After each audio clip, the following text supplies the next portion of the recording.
चला गए चोटीला जी के यहाँ। चला तो लोग चला गोरखा तुर अभी कहाँ पहुँचे हैं?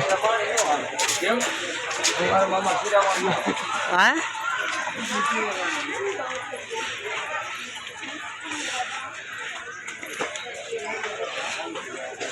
चलो चोटीला जी माता दर्शन करने सभी लोग।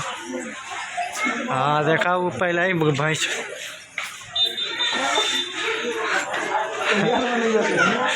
बनाई वो ऊपर ले तू हट के चले दे हमारे पीछे से आई। यही का मोबाइल यही का वीडियो बनी हमारे का थोड़ी बनी। हम अपने में बना रहे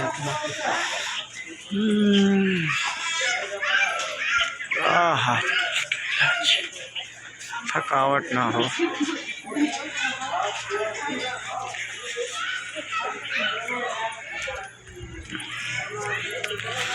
चोटीला जी दर्शन सभी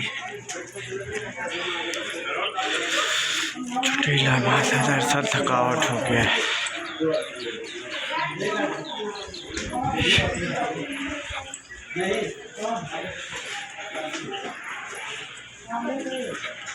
कितना व्यू अच्छा है यार यहाँ बगलिया में देख।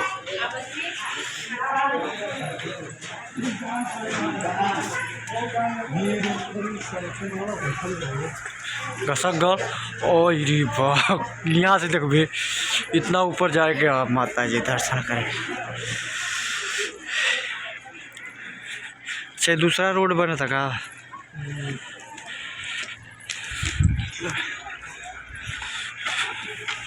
भीड़ ना भीड़ तो हिली यारियाँ वारियाँ ना।